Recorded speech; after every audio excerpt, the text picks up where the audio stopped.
Bismillahirrahmanirrahim. Assalamualaikum warahmatullahi wabarakatuh. Alhamdulillah, kita berjumpa kembali pada pagi hari ini melalui pembelajaran PAI dalam video. Pada pagi hari ini kita akan membahas materi tentang tahara 2. Adapun kompetensi dasar yang akan kita peroleh pada pembelajaran ini, yang pertama, menghayati ajaran bersuci dari hadas kecil dan hadas besar berdasarkan syariat Islam. Yang kedua, menunjukkan perilaku hidup bersih sebagai wujud ketentuan bersuci dari hadas besar berdasarkan ketentuan syariat Islam. Yang ketiga, memahami ketentuan bersuci dari hadas besar berdasarkan ketentuan syariat Islam. Yang keempat, menyajikan cara bersuci dari hadas besar. Adapun tujuan pembelajaran kita pada materi ini, yang pertama meliputi aspek sikap. 1. Menghayati ajaran bersuci dari hadas besar dan kecil berdasarkan syariat Islam. Yang kedua, berperilaku hidup bersih dimanapun kita berada, baik di kelas, di rumah, di lingkungan masyarakat, maupun di tempat ibadah. Sedangkan aspek pengetahuan, 1. Mengetahui tata cara bersuci. 2. Memahami hikmah tahara. Sedangkan aspek keterampilan, yang pertama, mempraktekkan tata cara tahara. Baik anak-anakku sekalian, kita mereview kembali pertemuan yang lalu. Kita telah membahas tentang tahara dari najis. Yang pertama, memercikan air suci ke tempat yang dianggap terkena najis. Ini adalah untuk membersihkan najis ringan. Yang kedua, mencuci tempat yang terkena najis sampai hilang warna, rasa, dan baunya. Ini untuk kategori membersihkan najis sedang.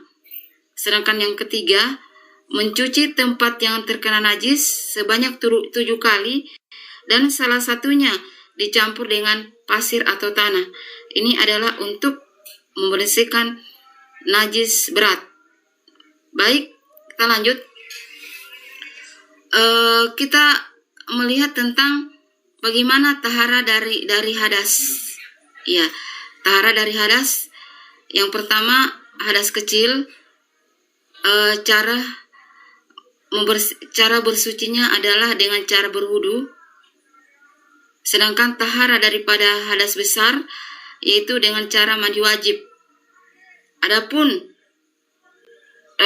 hadas besar atau hadas kecil, kalau kita tidak menemukan air atau kita berhalangan, maka kita bisa menggunakan secara tayamum.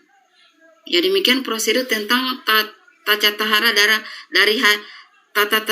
dari hadas. Baik. Lanjut. Kemudian tata cara berwudu.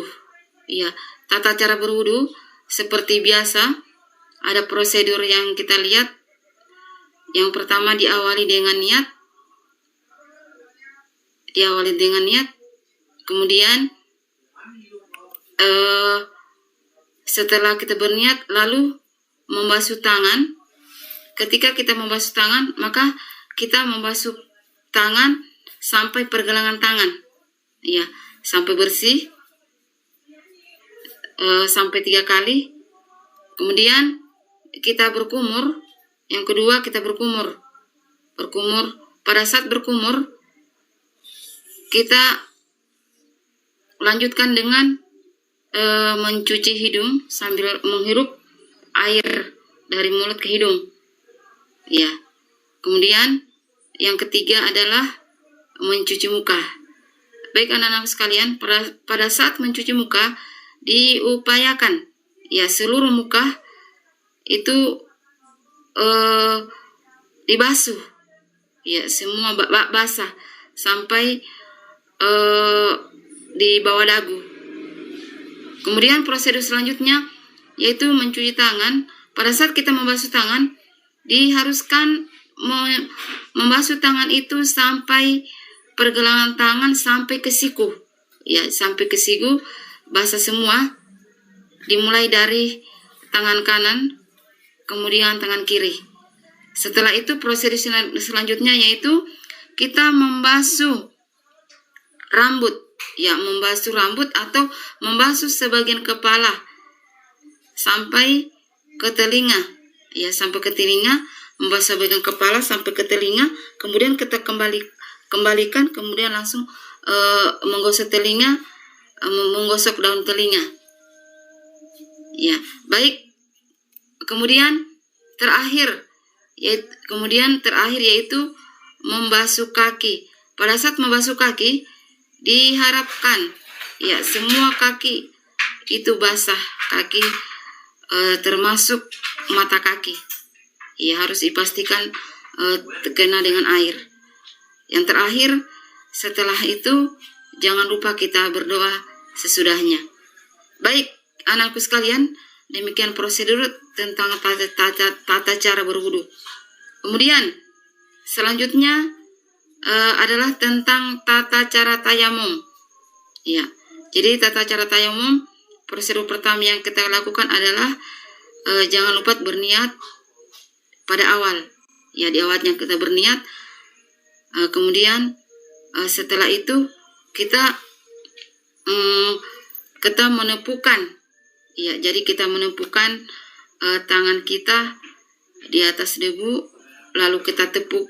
Ya, lalu kita tepuk. Kemudian kalau debunya itu agak kasar, maka boleh kita tiup.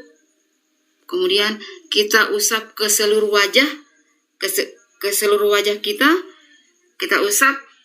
Lalu kita usap ke tangan kanan, mulai dari arah tangan kanan, kemudian kita kembalikan kepada tangan kiri. Ya, seperti ini. Ya.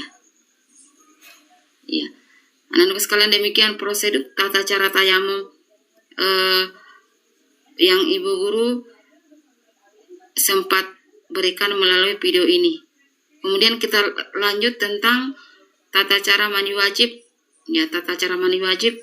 Tentunya karena mandi wajib itu adalah tujuannya untuk menghilangkan hadas besar dalam kondisi berhadas besar. Ya. Yang pertama, tentu saja diawali dengan niat bahwa kita berniat untuk menghilangkan hadas besar karena Allah Ta'ala. Kemudian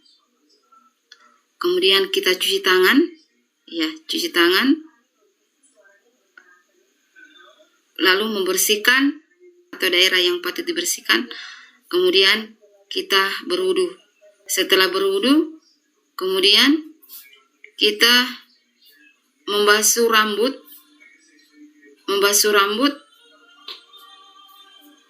atau menghelai rambut kita. Setelah itu kita menguyur badan, dimulai dengan arah kanan 3 kali, kemudian arah kiri 3 kali. Setelah itu kemudian kita menguyurkan air ke seluruh tubuh kita. Ya, setelah itu kita mandi seperti mandi biasa. Baik anak-anakku sekalian, setelah kita memastikan pada saat mandi biasa, disitulah kita memakai sabun, memakai sampo, dan menyikat gigi. Ya, baik anakku sekalian, setelah itu kita terakhir menyiram kaki.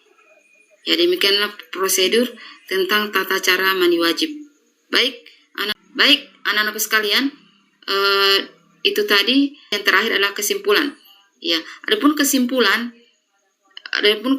pada materi tentang tahara dari hadas. Yang pertama, berwudu untuk hadas kecil.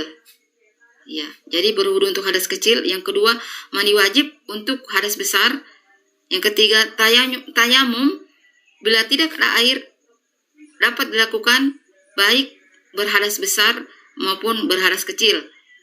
Ya, bisa membuat hidup kita menjadi nyaman karena selalu dalam keadaan bersih, dan juga bisa mendekatkan diri kepada Allah Subhanahu wa Ta'ala, karena bersih adalah sebagian dari keimanan. Baik anak-anak sekalian, demikian pertemuan kita pada pagi hari ini. Alhamdulillah, sebelum Ibu Guru pamit, pesan Ibu Guru yang pertama, mari kita selalu belajar tekun, karena anak yang tekun menuntut ilmu disetarakan oleh Rasulullah dengan derajat kaum mujahid atau sama orang berjihad. Kemudian pesan Ibu Guru yang selanjutnya adalah mari jaga kesehatan, biasakan hidup bersih dengan protokol kesehatan, jaga jarak, pakai masker, dan cuci tangan sekali dalam sejam meskipun berada di rumah bersama keluarga. Alhamdulillah, semoga bermanfaat, dan mohon maaf jika terjadi kesalahan dalam video ini. Akhirul kalam, billahi fisabilil haq, wassalamualaikum warahmatullahi wabarakatuh.